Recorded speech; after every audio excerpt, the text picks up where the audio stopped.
जय राधा माधव जय कुंज बिहारी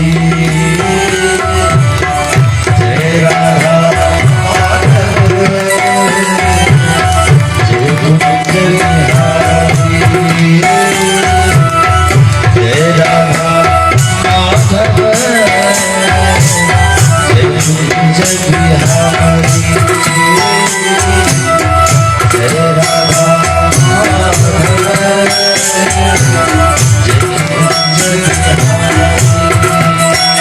राधा रानी की होम बच्ची और हमर राधा रानी से जय गोपी जन वल्लभ जय गोपी जन वल्लभ जय गोपी जन वल्लभ जय गोपी जन वल्लभ जय गिरवरधारी जय राधा माधव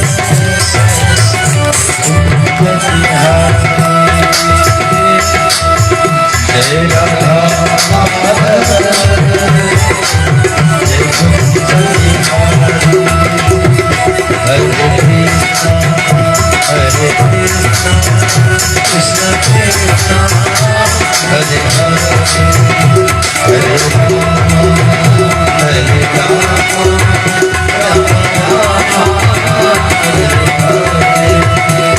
हरे कृष्ण कृष्ण हरे हरे राम हरे राम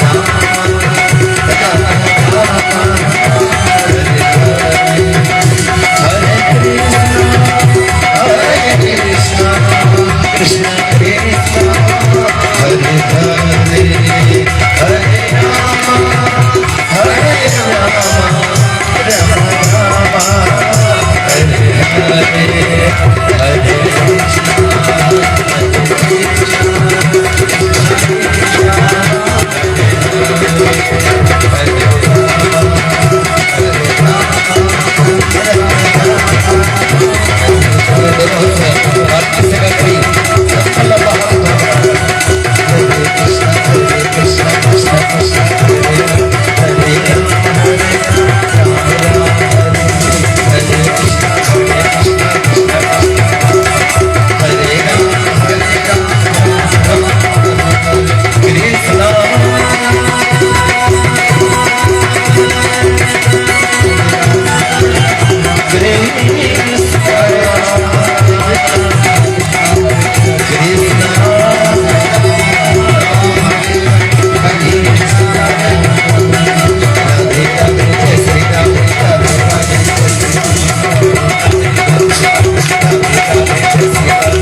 सभी रुक्मिणी विवाह की कथा अति संक्षिप्त में सुने थे और रुक्मिणी कृष्ण की झांकी भी हम लोगों ने देखा।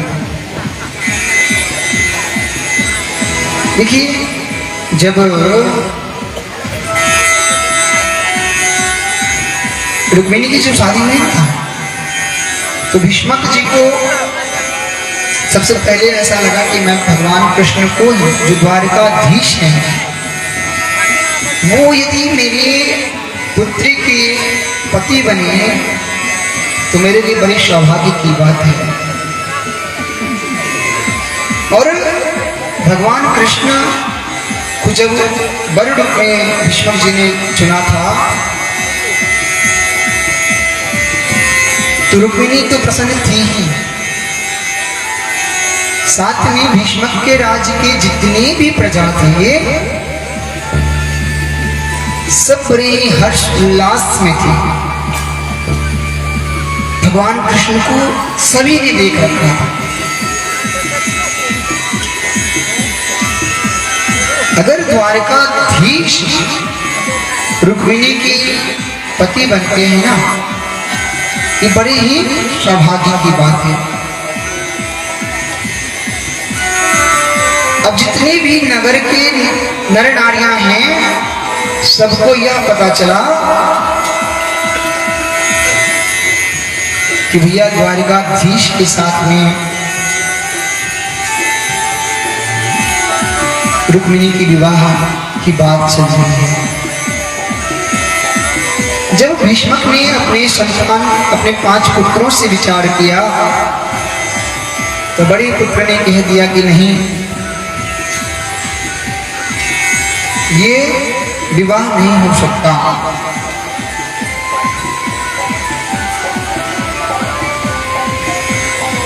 मेरी बहन की शादी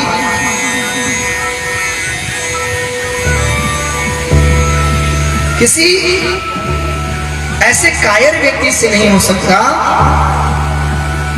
जो रण में पीठ दिखा करके भाग जाए।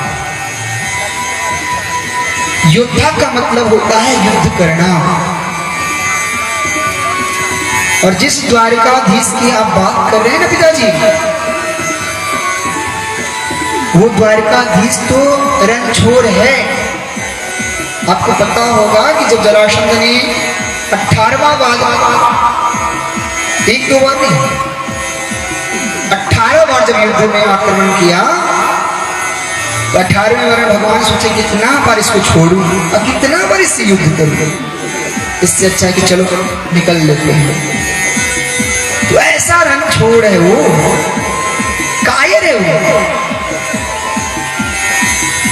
तो मैं अपनी बहन की शादी ऐसे कायर लोगों से व्यक्ति से नहीं करा सकता। भीष्मक जी बोले ठीक है, अब मैं तो वृद्ध हो गया, अब तो तुम्हारी बारी, तुम जो कहो जो सुनाओ जो ऐसे करो। आजकल ना जब पुत्र बड़ा हो जाता है तो माँ बाप का बहुत कम चलता है, बहुत कम चलता है।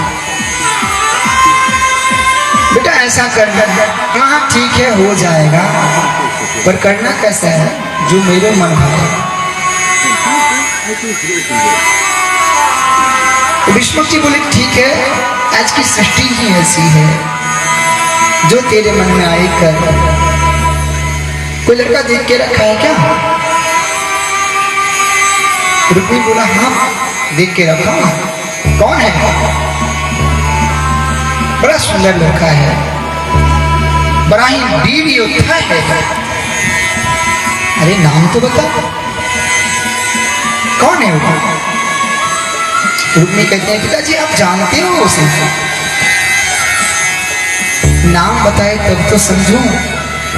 भी ऐसे कैसे समझो? काला था, थोड़ा बड़ा बड़ा बाल था, ऊपर से चश्मा लगा रखा था। आप जानते हैं उसको ना, वो वही है। भीष्मक जी कहते हैं बेटा नाम बता। पिताजी आप बहुत ही अच्छे से जानते हो वो कोई और नहीं शिशुपाल है। इधर बात तो ये हो रही है कि शिशुपाल के साथ में रुक्मिणी का विवाह होगा, पर नगरवासी को ये पता है कि बारात आ गई है। और बारात में कौन है? साक्षात द्वारिकाधीश हैं, जो जगतपति हैं।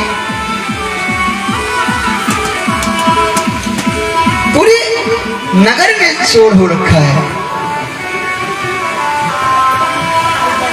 जब रुक्मिणी जी को यह सुनने को मिला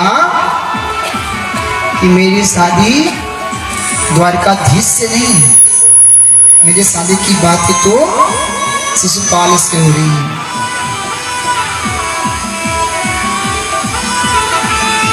रुक्मिणी जाकर के माता का तपस्या करना प्रारंभ की, गिरजा पूजन की। कहते हैं, आपको याद होगा कि सीता जी भी गिरजा पूजन किए थे। गिरजा मैया ऐसी हैं कि जब भी जिस भी किसी लड़की को कुमारी पूजन में, कुमारी अवस्था में उसकी पूजन विशेष रूप किए जाते हैं। आपको जो वर पाना हो ना, जिसे भी अपने पति के रूप में, अपने वर के रूप में प्राप्त करना हो, तो गिरजा पूजन करो। और गिरजा पूजन का फल ये होता है कि आपके मन में जो बसा है, आपके हृदय में जो बसा है,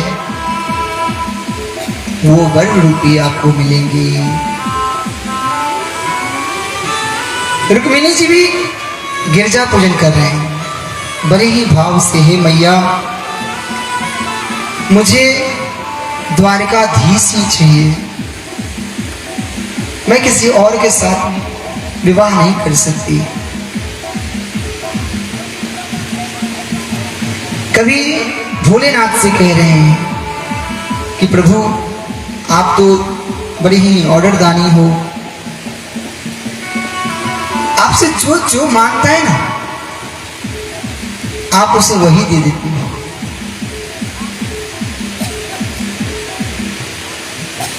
इस प्रकार रुक्मिणी जी प्रार्थना कर रहे हैं, कभी भोले बाबा से प्रार्थना कर रहे हैं, कभी मैया से प्रार्थना कर रहे हैं। इधर बारात में ना, शिशुपाल की जो बारात आ रखे ना, उसमें जरासंध जो कंस के ससुर हैं, वो भी आ रखे हैं।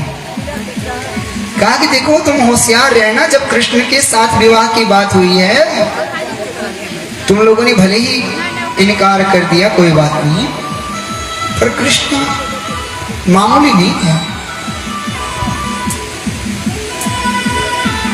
शिशुपाल बोला कि चिंता मत करो, तुम जानते नहीं हो, अगर वो साधारण नहीं है तो मेरे पास में भी उसके लिए जवाब है। कहा अच्छा, हाँ। बोले कि मेरे कई अक्षोहिणी सेना को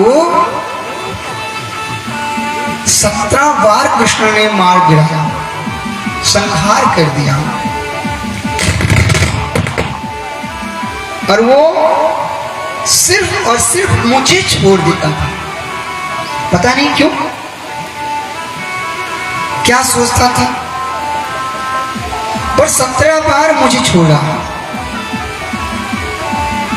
उसे साधारण मत समझना।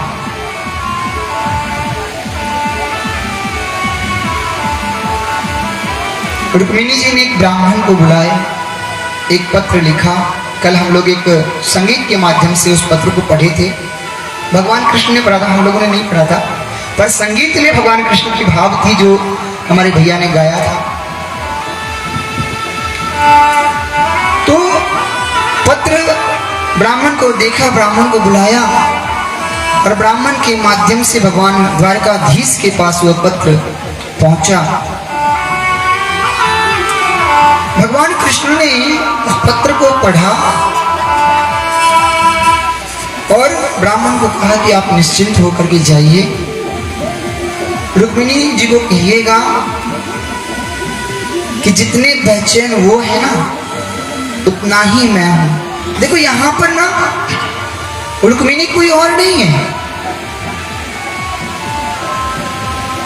साक्षात लक्ष्मी ही रुक्मिणी है। और भगवान कृष्ण भी कोई और नहीं है, साक्षात नारायण ही तो कृष्ण है।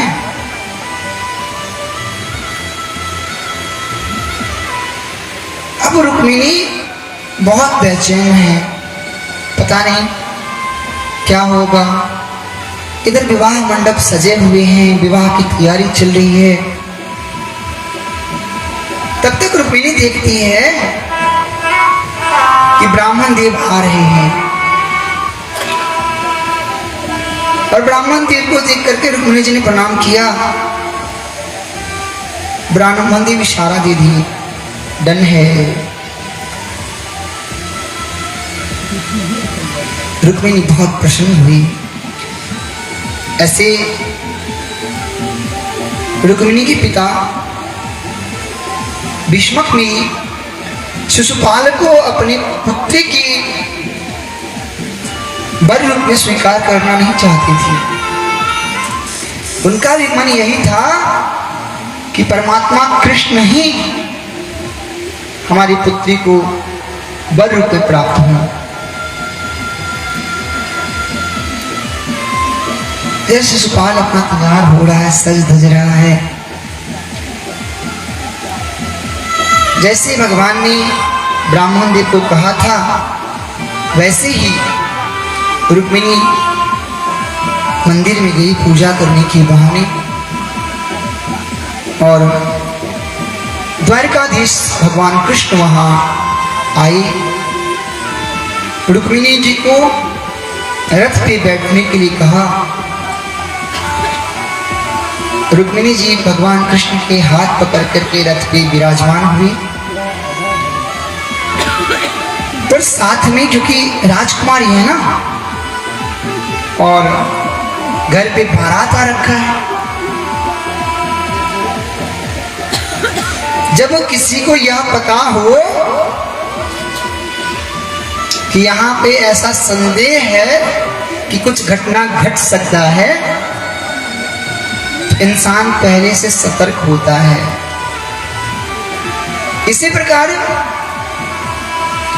रुक्मी एवं शिशुपाल इत्यादि सतर्क होकर के रुक्मिणी के साथ में बहुत सारे सेनाएं भेज रखी थी। सखी सहेली भी रुक्मिणी के साथ आई थी। सभी आकर के भगवान ने ऐसी योग चलाया, ऐसी योग माया चलाया कि उस योग माया से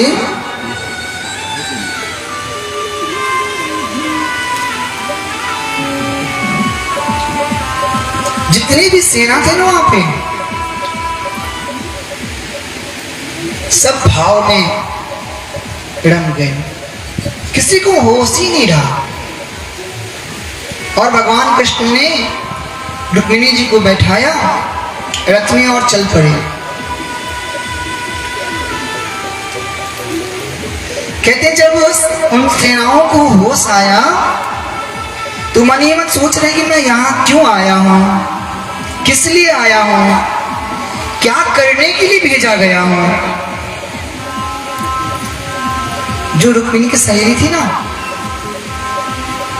उन्होंने उनको बताया कि भैया तेरे को भेजा गया था इसलिए कि तुम रुक्मिणी की रक्षा करो। अरे हाँ, राजकुमारी किधर है? अरे देखो देखो वो जा रही हैं, द्वारकाधीश में लेके जा रहे हैं। सेना पीछे दौड़ा, चिल्लाया, अरे रुको, कहां भागे जा रहे हो? युद्ध करो, तुम्हें अगर हिम्मत है तो युद्ध करो। संतों का ऐसा भाव है कि भगवान कृष्ण वहां पे रथ को रोक करके उन सेनाओं से युद्ध किया, पर किसी का भी वध नहीं किया। सबको सिर्फ भय रूपी वध किया, जिस भय से सभी सेना वहां से भाग निकली और जाकर के शिशुपाल के सामने रोते हुए कहा, महाराज महाराज मुझे माफ करो, मुझे क्षमा करो।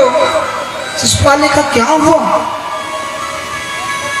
महाराज द्वारकाधीश ने रुक्मिणी को उठा के लेके चले गए। तुम लोग थे वहां पे फिर भी? हाँ महाराज, मैं कुछ नहीं कर पाया। तुम इतने थे द्वारकाधीश एक, फिर भी? अरे नहीं महाराज, मैं एक तो द्वारकाधीश तो एक ही आए थे, पर जब मैं उनके पीछे भागा ना और जब उनके ऊपर आक्रमण किया, वो भी युद्ध लड़ने लगे, एक तो हम लोग घायल थोड़ा हो गए, लेकिन पीछे से जयकार लगा और द्वारकाधीश पलट के देखे कौन मेरा नाम कर बोले, द्वारकाधीश की।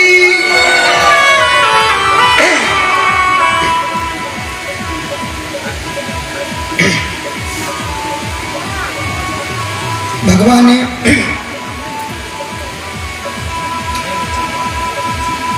जब ही द्वारकाधीश का नाम सुना,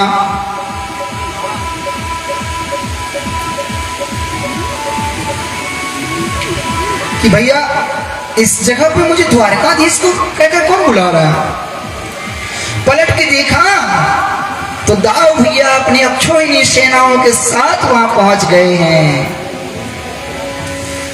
और जो अपना रथ उठाया, मुशल उठाया, आप देखो भैया सब सेना जयराम जी की भाग गए। अच्छा, तो दाऊ भैया भी आ गए थे। तो वही तो मैं सोचूं कि कन्हैया से सेनाओं के साथ युद्ध, वो तो नहीं छोड़े भाग जाएगा इसी डर के। वो दाऊ जी आ गए इसलिए उसको बल मिल गया।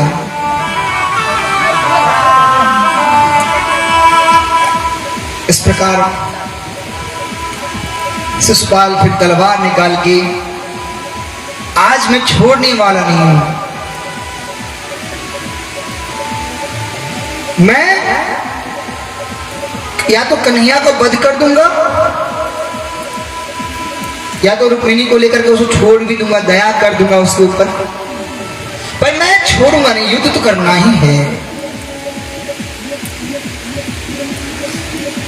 शिशुपाल जब आक्रोश में आया,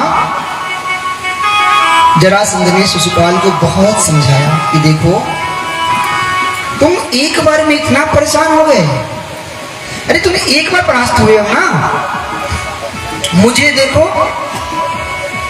मैं 17 बार परास्त हुआ और 17 बार परास्त होने के बाद भी मैं हार नहीं माना, 18वां फिर से आक्रमण किया। तब क्या हुआ पता है? कन्हैया डर के मारे भाग गए। तुम एक बार में हार गए, आत्महत्या की विचार कर रहे हो। अरे आक्रमण करना मतलब आत्महत्या करना है। अभी बलदाव को तुम जानते हो, और कन्हैया भी कोई साधारण नहीं है। मेरे जैसे ये जरासंध ऐसा बलवान है, इतनी शक्तिशाली है कि 60,000 राजाओं को अपने अंदर कैद करके रखा है, अपने कारावास में कैद करके रखा है। इतने राजाओं पे आक्रमण करके विजय पा रखा है, लेकिन फिर भी कन्हैया से परास्त हो गया। तुम इसे साधारण मत समझो। जरासंध के समझाने पे शिशुपाल समझ गया। कहते 9 बार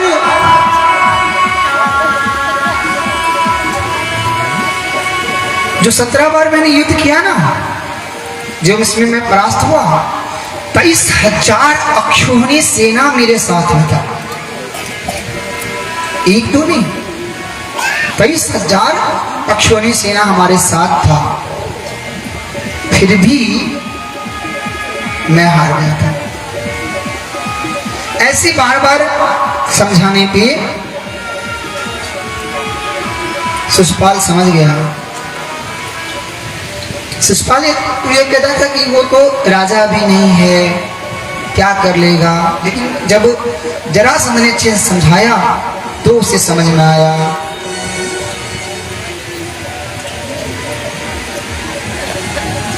रास्ते में जब रुक्मी को पता चला कि भैया मेरी बहन को कृष्ण ने हार के लेके गया, तो रुक्मी आक्रमण किया और भगवान कृष्ण वहां पे रथ से कूद करके रुक्मी के साथ युद्ध किए। जिस युद्ध में रुक्मी को घायल किया, रुक्मिणी कहती कि प्रभु मेरे भाई को क्षमा कर दो, अभी अभी आप और हम एक हुए हैं, और अभी अभी मेरे भाई अगर मारे जाएं तो लोग मेरे पे हंसेंगे, लोग मुझ पर हंसेंगे, लोग कहेंगे कि देखो एक बहन की वजह से एक भाई मारा गया। भगवान ने कहा तुम चिंता मत करो, मैं तुम्हारे भाई को थोड़ा सा भी हानि नहीं पहुंचाने वाला। क्षत्रियाणामयं धर्मः, कहते हैं क्षत्रियों का यह धर्म है। प्रजापतिर विनिर्मितः, क्या धर्म है? प्रजाओं की हित के लिए, उसके निमित्त के लिए उसकी रक्षा करना। और आज यदि मैं तुम्हारे भाई रुक्मी से युद्ध ना करूं ना, तो मेरे दाऊ भैया जो जितनी भी सेना लेके आए ना, सब के सब मारे जाएंगे। इसलिए मेरा कर्तव्य है कि इसकी रक्षा करूं। बड़ी ही धूमधाम से भगवान कृष्ण और रुक्मिणी का विवाह हुआ। एक भजन के साथ विवाह प्रसंग को रखे हम आगे बढ़ेंगे। बोल दुल्हा दुल्हन सरकार की जय। आओ मिथिला भाव की मैथिली भजन।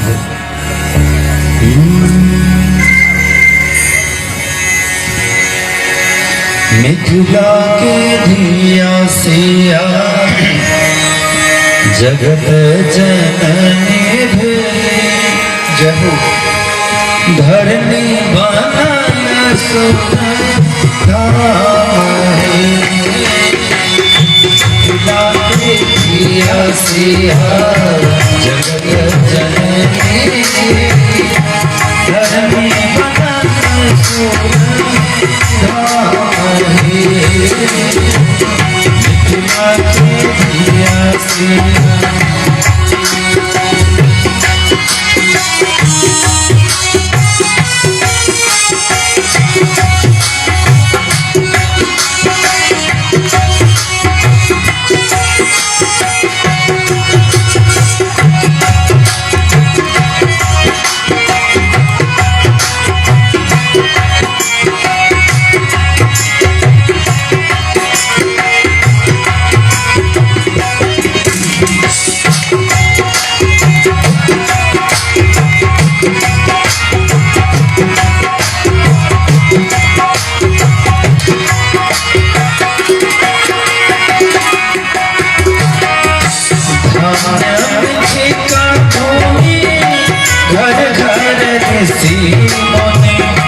दुल्हा जगत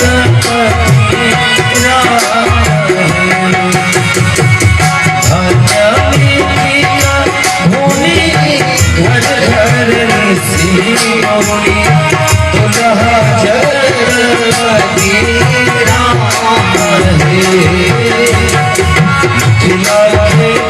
आसिया जगत जननी है धरनी बनल सुर धाम है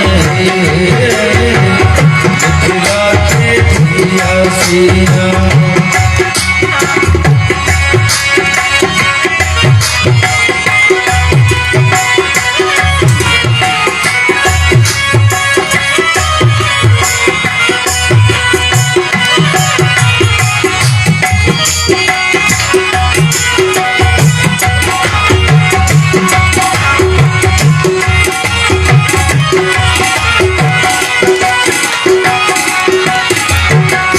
कमला जीव छर रहती कोशिका का गंडक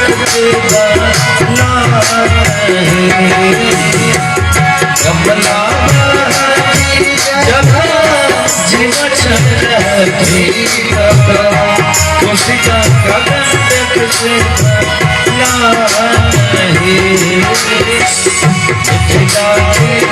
आसिया जगत जननी धरनी बनल सुर धाम है मिथिला के भी आसिया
बोलिए रुक्मिणी कृष्ण भगवान की, द्वारकाधीश महाराज की। रुक्मिणी कृष्ण के विवाह हुआ। द्वारकाधीश बड़े धूमधाम से इस विवाह में पता चला कि कुछ दिनों के बाद जो घर की मंडप सजा है और भगवान संगीत के साथ मंगलमय के साथ उनका कार्य हुआ। एक कथा आती है कि एक बार भगवान शिव और माता पार्वती विहार करने गए। जब वहां पे देखा, कामदेव ने सोचा कि चलो आज शिव जी को अपनी बस में करूं। और कामदेव ने जब भगवान शिव के ऊपर अपना प्रहार किया तो कामदेव का प्रहार तो नहीं चला, और भगवान के द्वारा उन्हें श्राप मिल गया कि जा तू मृत हो करके यदुवंश में जन्म लेना। और रुद्र के भगवान शिव के कहने के अनुसार उस समय कामदेव तो भस्म हो गए थे भगवान के तीसरे नेत्र खुलने से, श्राप की वजह से। और उसी समय जब रति ने भगवान शिव से प्रार्थना की, कामदेव की पत्नी है रति, भगवान शिव से प्रार्थना की कि प्रभु मेरे पति को क्षमा कर दें, आप तो ऑर्डरदानी हो। तो भगवान ने कहा कि मेरा जो श्राप है उसे यदुवंश में वो जन्म लेगा और वहां ही तुम उसे पा सकती हो। आज भगवान कृष्ण के घर में वही कामदेव प्रद्युम्न रूप में भगवान कृष्ण के पुत्र रूप में उत्पन्न हुए हैं। प्रद्युम्न प्रकट तो हुआ, पर संबरासुर नाम का एक दैत्य है जो दैत्य प्रद्युम्न का हरण कर लिया और ले जाकर के समुद्र में फेंक दिया।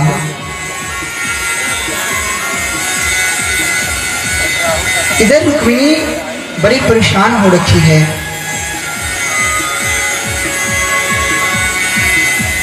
कि भैया मेरे पुत्र किधर गए। उस मानव को, उस जीव को अर्थात प्रद्युम्न को एक मछली निकल गई।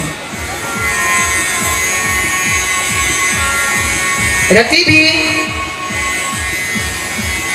इस पृथ्वी पर, एक धरती पर स्त्री का रूप लेकर के आ रखी हैं।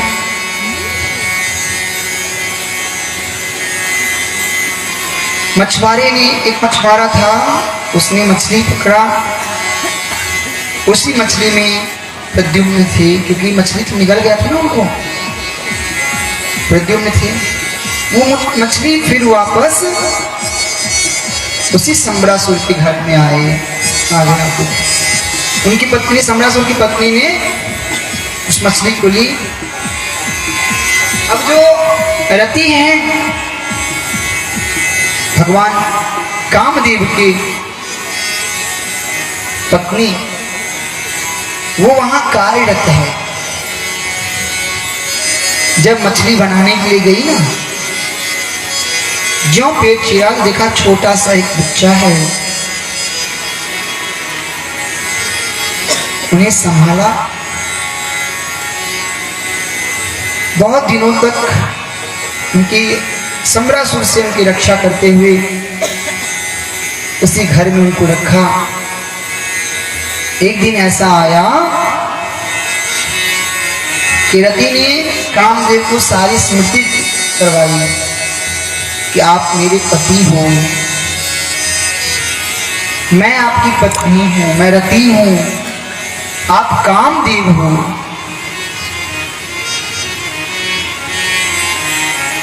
आपका अवतार, आपका शरीर धारण करना इस संबरासुर का उद्धार करने के लिए हुआ है।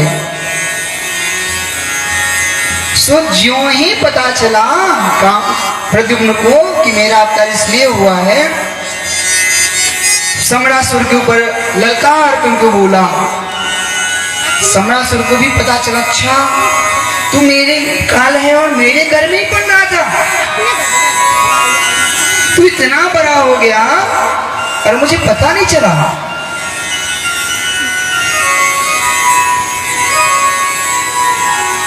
प्रद्युम्न और संबरासुर का युद्ध हुआ। युद्ध में संबरासुर का उद्धार हुआ।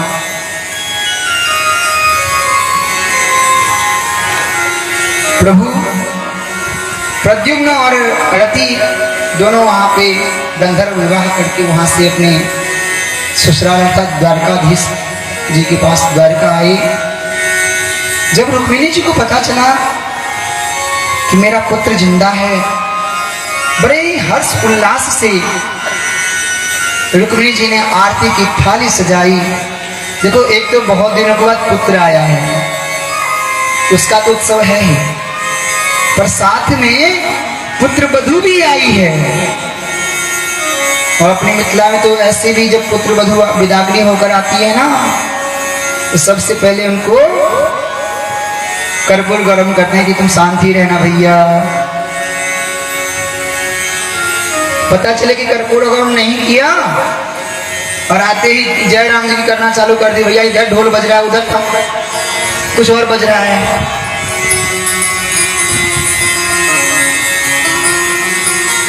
भगवान रुक्मिणी जी मैया अपने पुत्र वधू का, पुत्र और पुत्र वधू को दोनों की आरती उतार रहे हैं मंगल गीत के साथ। बोल बाके बिहारी लाल की जय। मंगलमय दिन जो है यो पाहुन छठी आयल, धन धन जा गल भाग है, धन धन जा गल भाग है मन कमल फुलाओ। एक बार दोनों हाथों पर उठा के जयकारा लगा भी। बोल श्री राधा रानी की जय। मंगलमय दिन आज है पावन छठी आयल, मंगलमय दिन आज है पावन छठी आयल, धन धन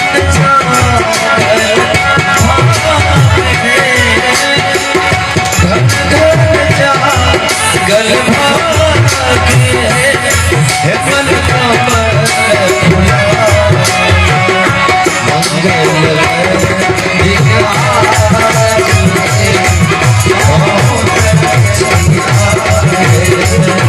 मंगलमय दिन आज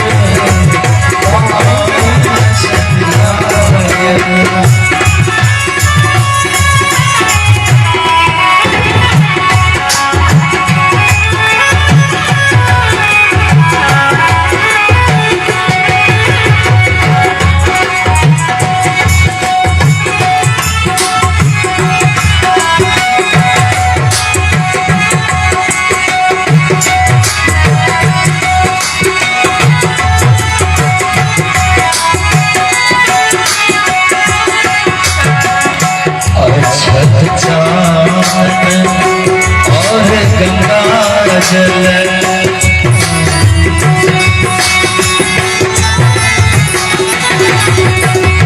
अक्षत चान और गंगा जल, दिल्ली चमेली सब डाला साथ,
मिथिलांचल में ई सब प्रसिद्ध है।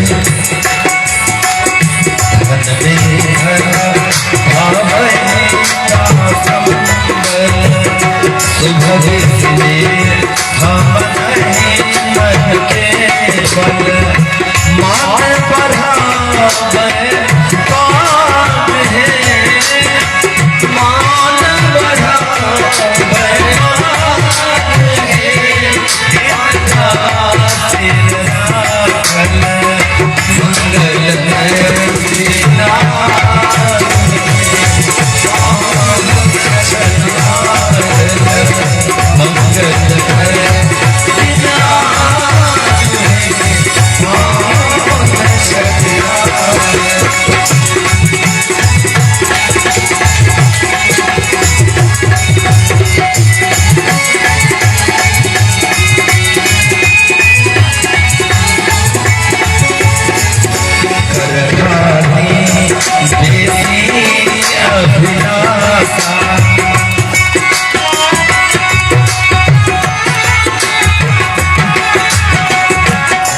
विधान पर अगले आशा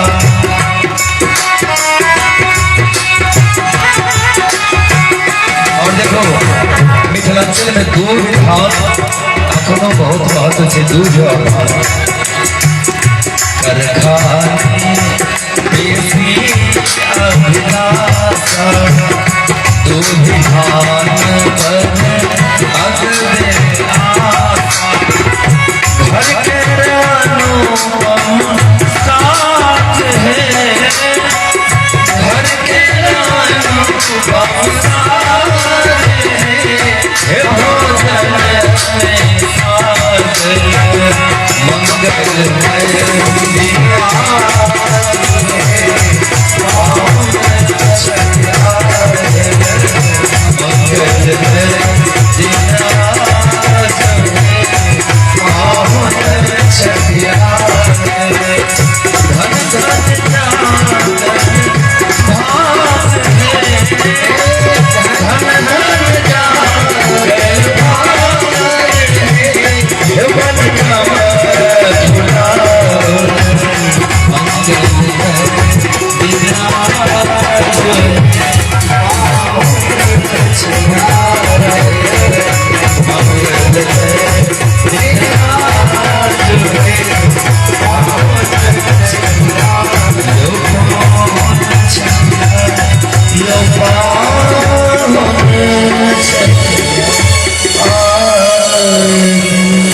मंगलमय बिहारी लाल की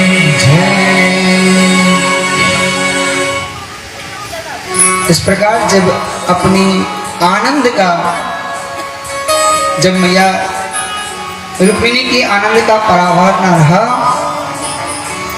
सुखदेव जी कहते हैं परीक्षित भगवान ने एक विवाह नहीं की और भी बहुत विवाह किए।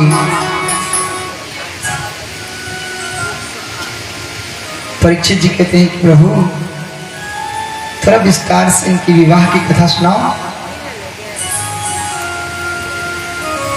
मुझे भी तो जानना है कि कन्हैया जी ने हमारे प्यारे ने कितने विवाह किए।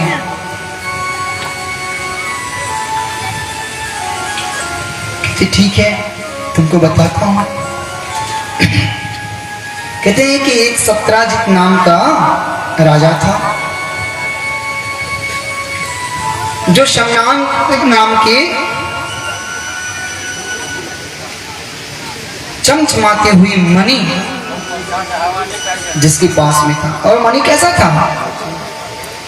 वो मणि ऐसा था कि और 8 भर के सोना जो है ना वो प्रतिदिन निकाल सकता था। एक दिन क्या हुआ, सभी ने कहा कि सत्राजित को कि ये जो मणि है ना वो द्वारकाधीश को दे दो, क्योंकि महाराज हैं और वही योग्य व्यक्ति हैं इस मणि के लायक, द्वारकाधीश को दे दो। सत्राजित ने कहा कि मैं ये मणि द्वारकाधीश को क्यों दूं, मैं तो नहीं देने वाला। पर एक दिन सत्राजित के भाई उस मणि को लेकर शिकार खेलने चला गया और उसके ऊपर एक शेर आक्रमण किया। जय राम जी की हो गया। सत्राजित का छोटा भाई मारा गया। अब सत्राजित ने अपनी पत्नी से कहा कि देखो, मुझे पूरा विश्वास है कि मेरा छोटा भाई ना जो शिकार खेलने गया है, मुझे पूरा विश्वास है कि कन्हैया ने, द्वारकाधीश ने ही उसे मारा है उस मणि के लिए।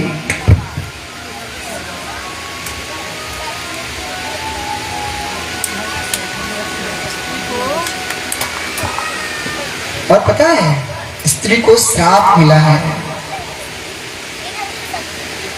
जब आप जानते हो ना कर्ण की कथा, अर्जुन की कथा, कुंती मैया बहुत दिनों तक छिपा के रखी कि अर्जुन से, युधिष्ठिर से, पांचों पांडवों से कि कर्ण मेरा बेटा है, कर्ण तुम्हारा भाई है। जिस दिन कर्ण अर्जुन के द्वारा मारा गया ना, उस समय उन्हें पता चला कि ये मेरा भाई है। तो युधिष्ठिर जी ने उनको श्राप दिए कि मैया, मैं श्राप देता हूं कि कोई भी स्त्री, कोई भी बात क्यों ना हो, हजम नहीं कर पाएगी। सो अगर आप अपनी स्त्री को कुछ बताओ ना, तो जब तक दूसरे तीसरे के पास नहीं बोलेगी ना, उसका खाना हजम नहीं होने वाला, पचने वाला ही नहीं। भले ही वो एसिलॉक इत्यादि जो टैबलेट होते हैं ना, मेडिसिन होते हैं, वो सब खा भी ले, फिर भी हजम नहीं होने वाला।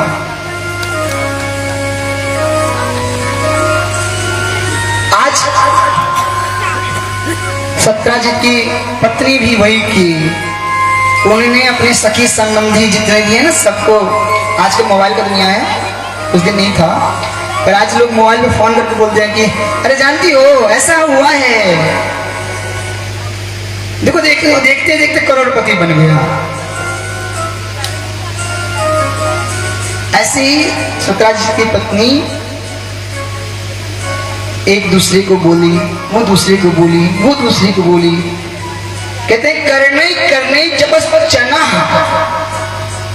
एक कान से दूसरे कान, दूसरे कान से तीसरे कान, तीसरे से चौथे, चौथे से पांचवें, पांचवें से छठे, ऐसे होते होते जना, पता नहीं कितने लोगों को पता चल गया।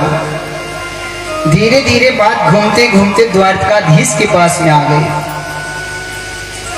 कि भैया, तेने सत्राजित के छोटे भाई को मारियो है।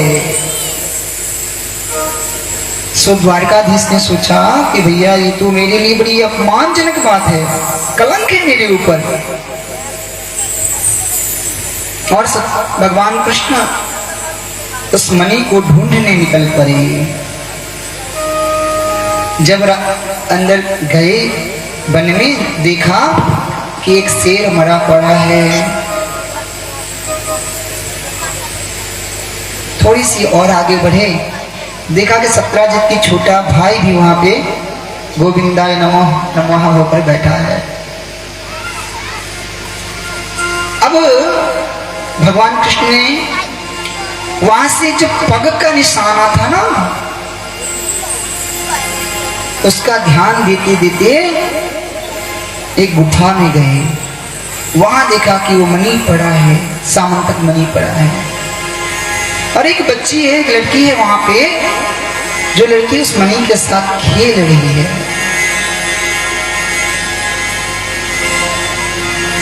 जाम्बवत जी देखे कि बिना मेरी परमिशन के कोई मेरे घर में घुस आया है, मेरी गुफा में आ रखा है।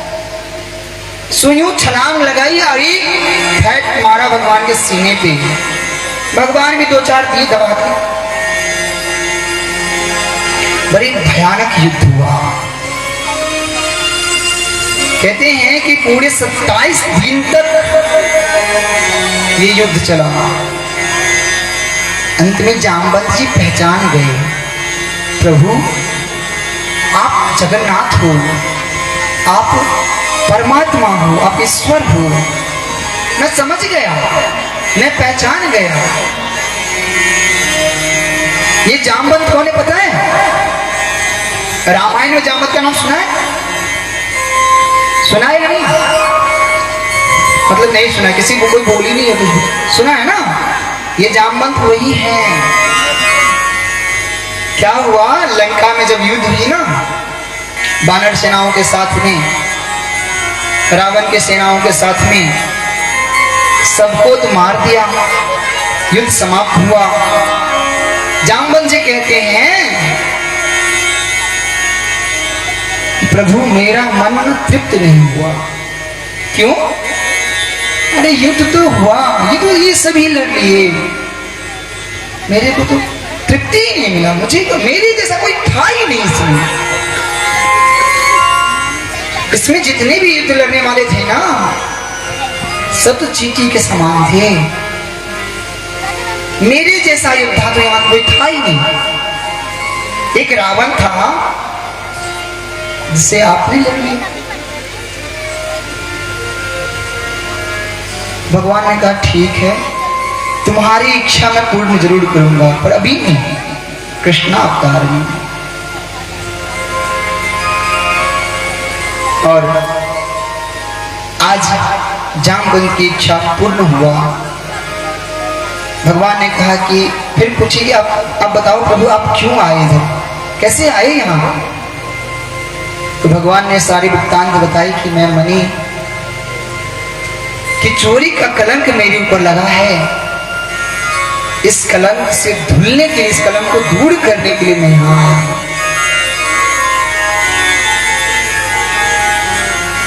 कहते हैं कि जामवंत की को भगवान ने कहा कि तुम वो मणि मुझे दे दो। जामवंत जी ने कहा कि प्रभु मैंने वो मणि अपनी पुत्री को दे रखा है, और एक पिता जब अपनी पुत्री को कुछ दे देना तो वो लेता नहीं है। अगर आपको वो मणि चाहिए तो आप मेरी पुत्री जामवंती से विवाह कर लो। भगवान बोले जैसी है आपकी इच्छा। सो भगवान ने जामवंती से विवाह किया। फिर वहां से मणि लेकर के आए, सत्राजित को दिया। सत्राजित को कहा कि देखो मैंने तुम्हारी मणि चोरी नहीं किया था। सब बात बता करके सत्राजित को मणि दिया। सत्राजित बड़ी लज्जित हुए और लज्जित होकर के भगवान से प्रार्थना किया कि प्रभु अब यह कलंक तो तभी मिटेगा क्योंकि मैंने भी आपके ऊपर कलंक लगा। देखो कितना चेंज हुआ जब सत्राजित ने चोरी का नाम लगाया था ना, तो सब ने कहा था हाँ कन्हैया बचपन में भी माखन चुराया करता था और आज भी आदत नहीं छूटा।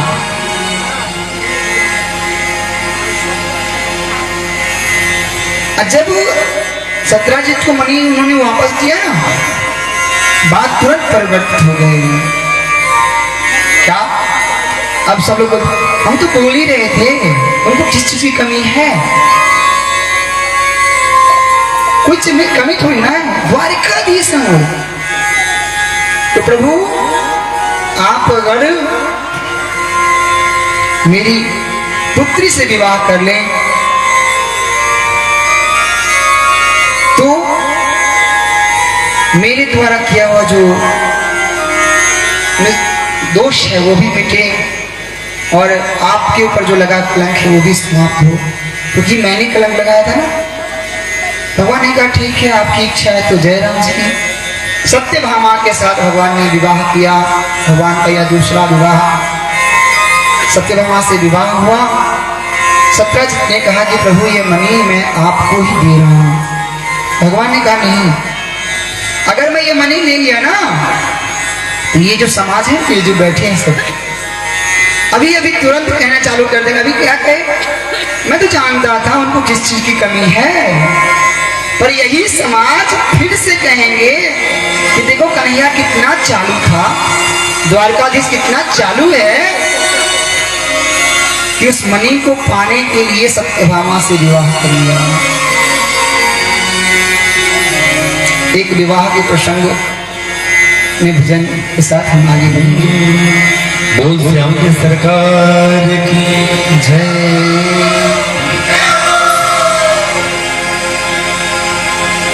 चले हम लोग कन्हैया के दरबार में, जहाँ अनेकों गोपियां 16,108 पटरानी सबके सब श्री कृष्ण के दर्शन के लिए चलते हैं और कहते हैं, बोल बाके बिहारी लाल की जय। सावरे ले चल पल्ली पार, कहाँ जहाँ विराज राधा रानी, जहाँ विराज राधा रानी, अलवेली सरकार। बोल बाके बिहारी लाल की जय। सावरे ले चल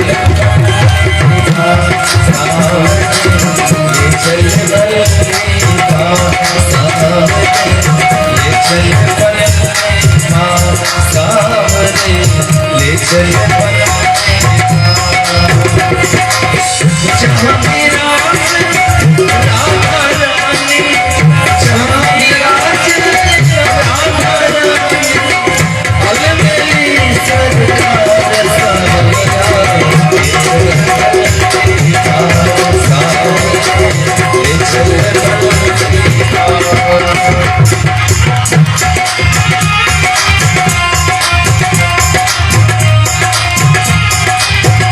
और देखिए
तेरे बिना तो कुछ नहीं जिंदगी में,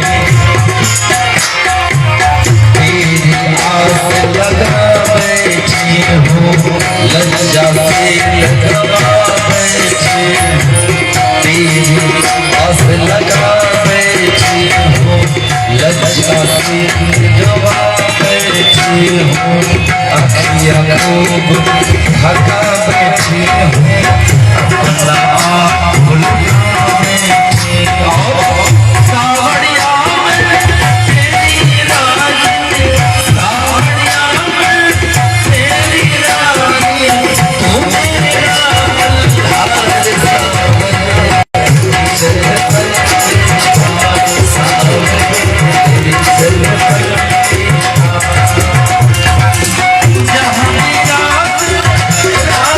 रानी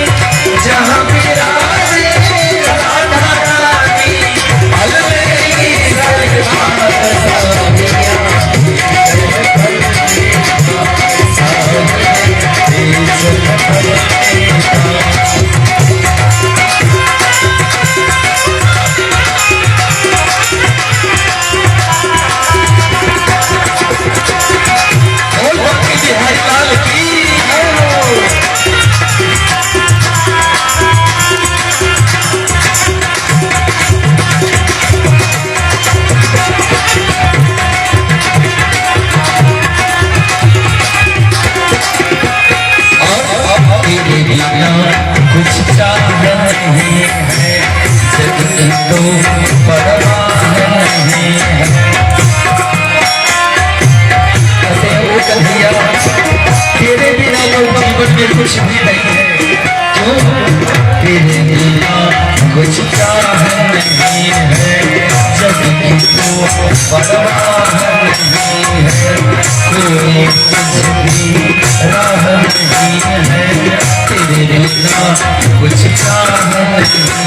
और मेरे प्रियतम, मेरे माझी, मेरे प्रियतम, मेरे माझी, कर दो नैया पार सारिया, चल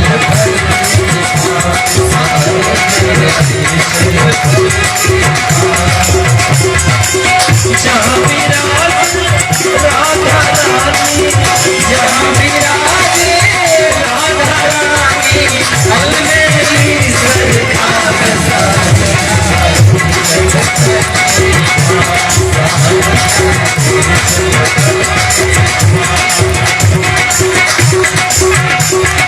बोल के भी हरिलाल की।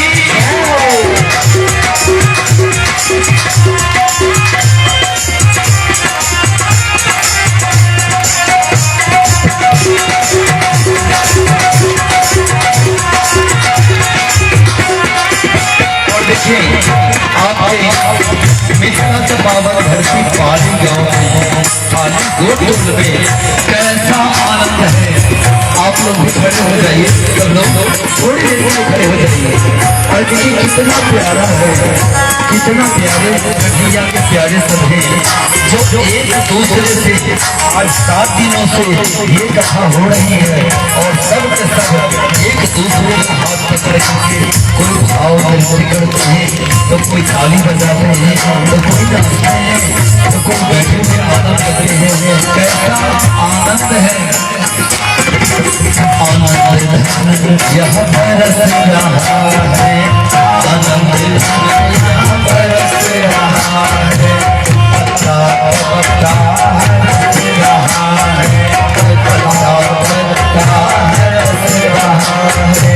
यहाँ के जितने भी पेड़ पौधे हैं सब के सब राधा नाम संकीर्तन में लगे हुए हैं। आनंद यह बरस रहा है, पत्ता पत्ता हरस रहा है, को बरस रहा है, हरिण चाड़ा बरस रहा है। और अंत में कहते हैं क्या?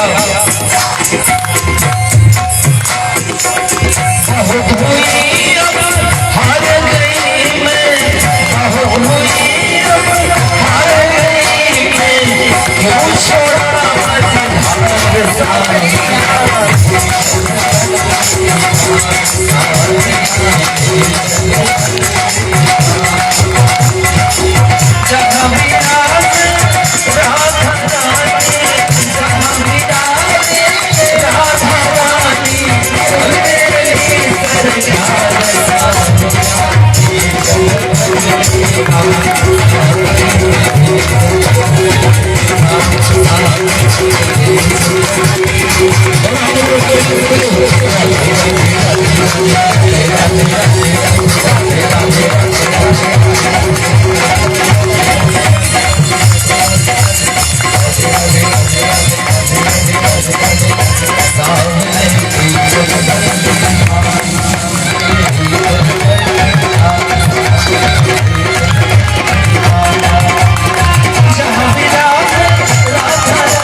सके।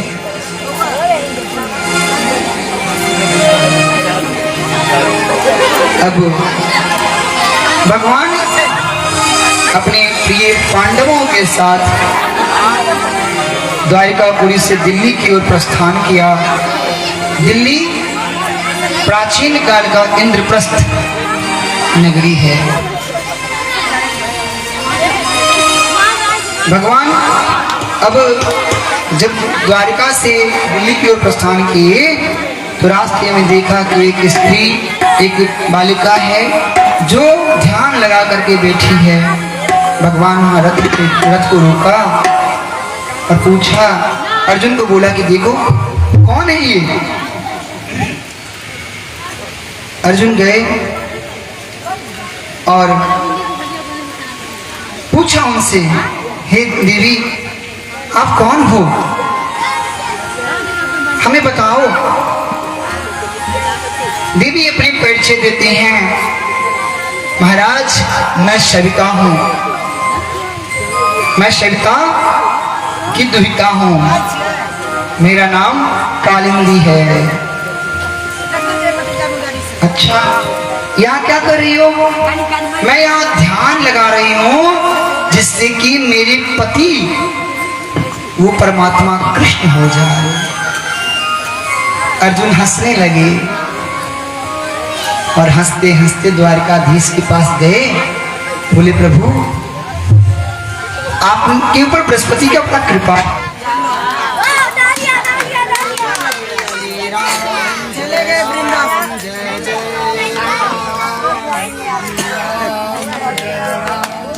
सभी लोग बोले जय जय श्री राधे, जय जय श्री राधे, जय जय श्री राधे, जय जय श्री राधे। राधे राधे राधे श्याम।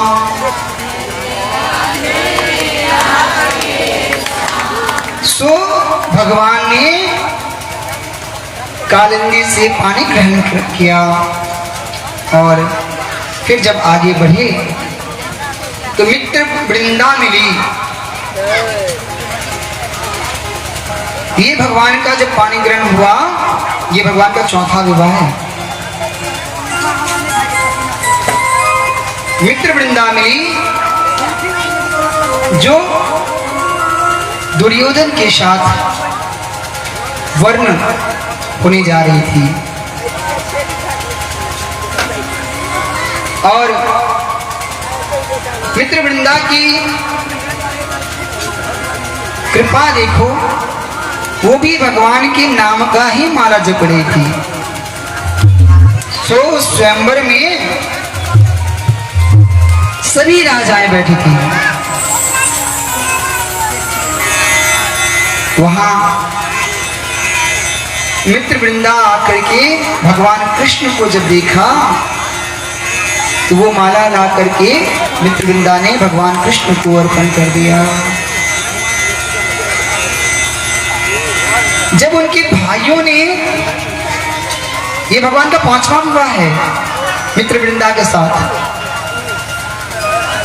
जब भाइयों ने देखा कि मेरी बहन कृष्ण को वर्ण रूप में स्वीकार की है, उन्हें यह बर्दाश्त नहीं हुआ। सो भगवान कृष्ण ने क्या किया, मित्र वृंदा को हरण करके चल दिए।